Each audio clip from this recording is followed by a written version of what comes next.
Le conflit en Ukraine ne montre aucun signe de ralentissement. 23 mai 2026, secteur de Lyman, bataillon Signum. L'infanterie russe continue de pousser en avant par groupes fragmentés, utilisant les lisières boisées et les terrains bas pour masquer ses mouvements. L'effort s'avère vain. Les drones de reconnaissance ukrainiens les détectent bien avant qu'ils puissent se rapprocher d'une quelconque ligne défensive. Les drones FPV sont envoyés. Chaque avancée est démantelée avant même de pouvoir prendre forme. Chaque unité qui pénètre dans cette zone est identifiée, traquée et éliminée. C'est ce que tient réellement le front de Lyman. Non pas des affrontements spectaculaires, mais une suppression implacable et calculée qui neutralise les menaces avant qu'elles ne se matérialisent. Une séquence particulièrement remarquable émerge de ces images. Les soldats au sol repèrent un drone traversant le ciel nocturne et parviennent à l'abattre par un tir concentré d'armes légères. Un rappel que les solutions low-tech peuvent encore produire des résultats face aux menaces aériennes dans le combat rapproché.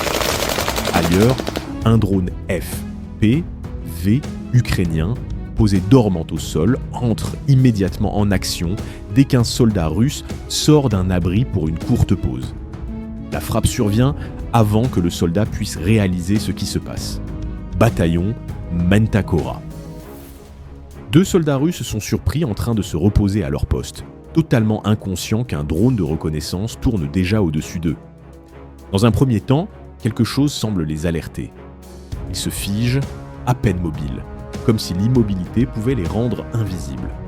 Mais le drone FPV est déjà en approche. Au moment où ils le repèrent enfin, les 2 se mettent à courir. Le premier est touché presque immédiatement. Le second met de la distance entre lui et l'explosion initiale, ne survivant que brièvement avant qu'un second drone FPV ne le rejoigne. Les 2 soldats disparaissent en quelques minutes. Ces images soulèvent des questions difficiles sur l'état des forces terrestres russes. Les opérateurs de drones de l'unité de Maguar traquent des soldats traversant des terrains découverts dans la région de Donetsk, repérés, poursuivis et frappés en séquence. Mais au-delà des frappes elles-mêmes, les soldats à l'écran racontent une histoire. Beaucoup des visages visibles dans ces séquences sont clairement d'âge mûr, voire plus âgés. En 2026, les hommes de cet âge sont désormais une vue courante en première ligne.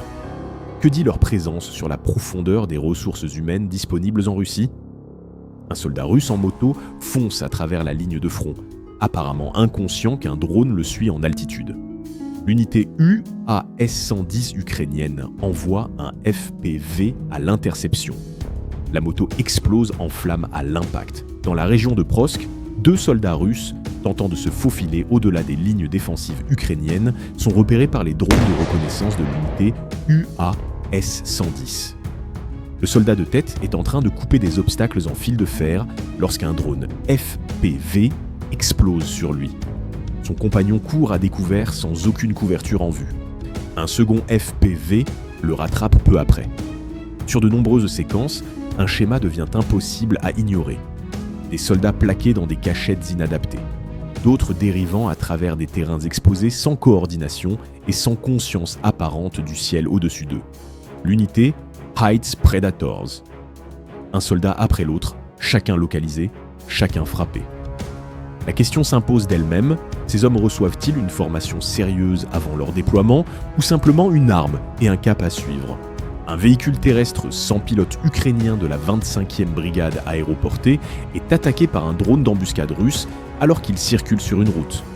L'opérateur réagit vite, faisant une embardée. Le drone rate sa cible.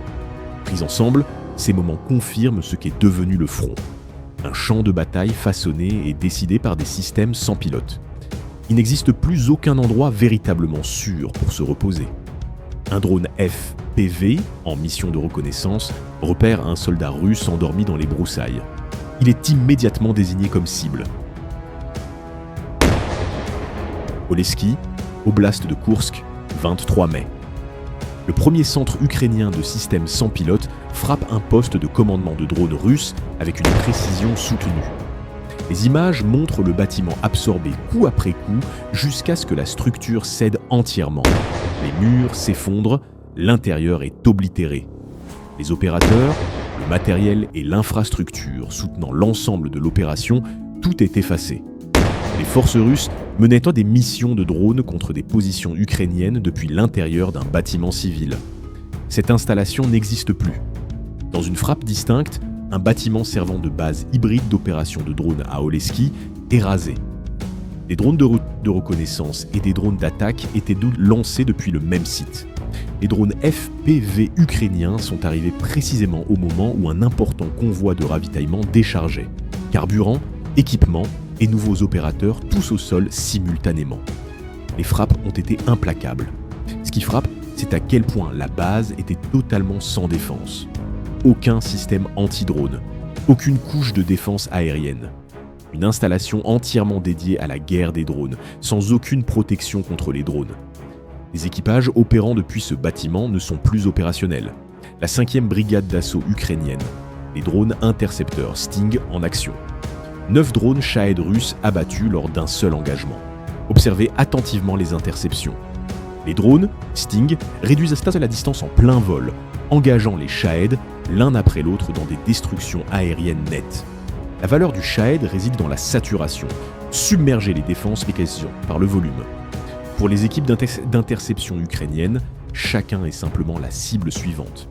9 étaient en vol. Aucun n'a atteint sa destination.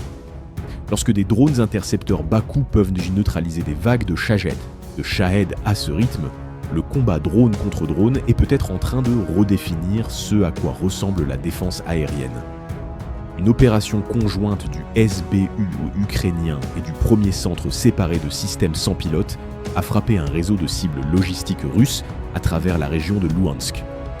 Les équipes de renseignement du SBU ont fourni les coordonnées. Les drones longue portée ont exécuté les frappes. Les cibles comprenaient une ligne de chemin de fer, des dépôts de carburant, des stocks de munitions, des installations de réparation et des infrastructures de communication. Un point de rassemblement de troupes, une base de maintenance de drones et un bâtiment de police ont également été touchés. Les pertes russes ont dépassé 80. Les images thermiques satellites ont confirmé les incendies. Une opération, une nuit. Une chaîne logistique entière perturbée sans un seul engagement en première ligne. Unité de Magwar, drone FPV et à fibre optique couvrant les corridors de ravitaillement dans le triangle Prokhovsk, Donetsk, Liman.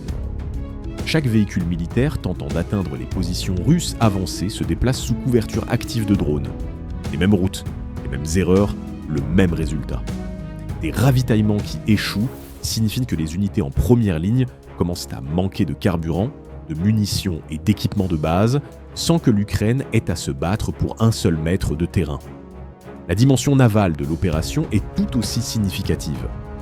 La frégate Admiral Essen, un vecteur de missiles de croisière calibraire utilisé pour frapper des villes ukrainiennes, a été touché à l'intérieur de la base navale de Novorossiysk. Un porteur de missiles à aéroglisseur de classe Projet 1239 a été touché dans la même opération. Simultanément, un système de défense aérienne OSA a été détruit à Donetsk, le 21e élément russe de défense aérienne éliminé en mai. Un hub logistique arrière à Luhansk, un poste de commandement de drones à Kherson. Lorsque l'Ukraine peut frapper un navire de guerre capable de lancer des calibrés, le plus grand dépôt pétrolier du Caucase et des systèmes de défense aérienne actifs en une seule nuit, des questions sérieuses se posent sur la part de la capacité russe en mer Noire qui reste fonctionnelle.